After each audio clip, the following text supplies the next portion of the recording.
And so, Mel, here's the way I sort of feel like the momentum is gone here. At one time, we thought that teams were going to have to trade up to get Tua Tagovailoa, maybe as high as 3. Then we had him at 5. Now you have him at 6. Now I want to talk about the possibility he does get past 5 and 6, which I know Schefter doesn't think he's going to, but it's certainly possible. We've seen quarterbacks fall in this draft before. Do you see a scenario where Tua Tagovailoa is the player who falls in this draft Thursday night? Could be. I mean, we don't know, but when you hear nobody want to trade up, I mean, you should be strong on your conviction about a quarterback and say, I can't lose this guy. You're going to let him wait until 5, wait till 6. We've seen it before where Dan Marino, Boomer Esiason, you go back to Chad Pennington, dropped to 18, and we thought he was going to go definitely in the top 10. Aaron Rodgers thought he was going to go number 1. He drops into the 20s. So it's happened before. Brady Quinn, remember, he was going to go top 5. Cleveland circled back and took him in the 20s. So it has happened with these quarterbacks. Justin Herbert, Oregon, Tua, obviously mixed opinion on both. Tua because of the injury. Herbert, I think, has gained momentum. Then now you say, well, Miami doesn't want to move up. They wanted Burrow to move up, not moving up for him. And then it becomes wild and crazy if the quarterbacks do slip past that. And Miami picks again at 18. Jordan Love's name will be coming into this mix. So I think it's fascinating with these quarterbacks because I don't hear anybody saying definitively this team is taking this guy or this team is strong about this guy. It's a weird year in terms of trying to figure out what's going to happen in that top, say, from 5, I think from 3 on down, top 2 locked in. From 3 on down, all bets are off. You know, and Schefter, it's just interesting. We discussed this briefly yesterday, but we didn't have enough time to really get into it. 5 and 6 are spots where the teams, Dolphins, Chargers, are looking for quarterbacks. After that, you got a long way to go before we see another team that would figure to need a quarterback here. How do you see the possibility of him falling? If he starts falling, where does it go?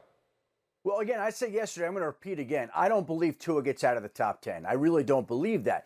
The interesting part, again, when we look at this situation is we talk about Miami at 5. Now, one of the scenarios the Dolphins have had to have talked about is do they go and take a really good positional player, an offensive tackle, a defensive lineman? Do they go for somebody like that and then say, we like Jordan Love enough that we're going to go try to get him at 18 or even trade up from 18 up to a higher spot? San Francisco has been openly advertising that it's willing to move its pick at 13. So could the Dolphins do something like that where they think their team is better off? Again, these are scenarios that I believe teams have gone through because I think that Jordan Love is somebody that does appeal to the Dolphins. The question is, where do they value him? How high? How does that compare to a player that they could take at 5? I think when you're talking about a quarterback, if you like a guy, you don't want to get cute here. Go take him at 5, and I think that's the plan. I think of the quarterbacks right now, I wonder if Justin Herbert would be more likely to slip. But again, I don't see either of these quarterbacks sliding out of the top 10. That's me. Mel, in what order will they go? Take Burrow out of the conversation. He's going number 1 overall. In what order will they go in your, as of this moment, what is your expectation the order the next 3 guys will go?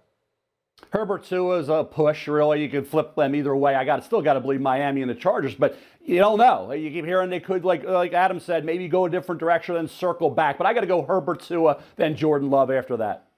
Herbert, Tua, and then Jordan Love. All right, Schefter and Mel, outstanding. Thank you. We'll keep you both close by as we work our way towards it. Meanwhile, we have plenty of acumen for you this morning as we're getting close to the draft. And look at the crew as we have ready to go here. Laura Rutledge is with us this morning. Ryan Clark is here, and Dominique is here. And Laura, let's start with you because you are so close to the Tua camp and all of his people. And what are you hearing? And maybe more significantly, what are they hearing around the league about the possibility that he is that guy we see every few years that all of a sudden these names start going off the board and his is not one of them?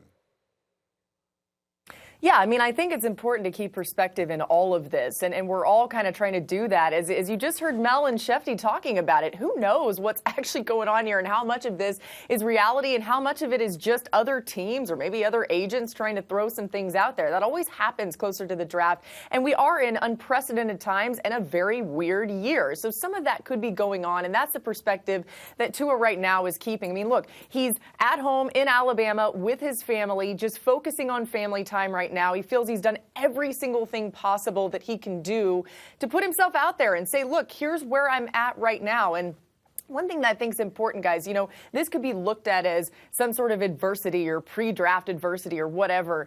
In all of this, what Tua would tell you about that, and what I think is important to remember, is this is a guy that had a bad hip injury, wasn't sure he would walk for a while again. He has now gotten to the point where he's able to send out a pro day video of him showing mobility and strength on that hip in the pocket, all of the suddenness that people wanted to see. I mean, that's how far he's come in a matter of months. So this is very minimal in the grand scheme of things for him. Wherever he ends up, I truly believe he will be happy with that and thankful for the opportunity at the next level. Yeah, that's a good way to look at it for him. And one way or another, he's going to be a first-round pick in this draft, and we'll see where. RC, I feel like, well, it was exactly a year ago that we were all sitting here criticizing the Giants because they took Daniel Jones, who they had made a conviction they wanted to be their guy, and we thought they were taking him too early. So how does that square with the conversation we're having here about teams saying, you know what, let's see if maybe one of the guys we like falls to us? What's the right strategy for teams in the first round?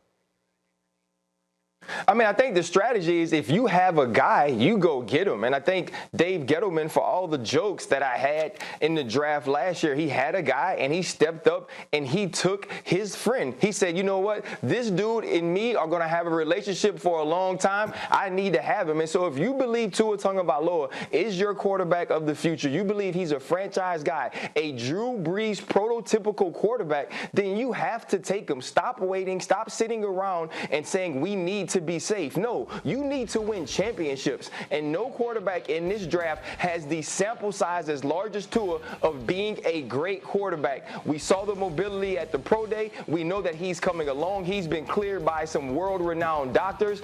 Go get Tua Tagovailoa and set your franchise up for the next decade or even longer than that.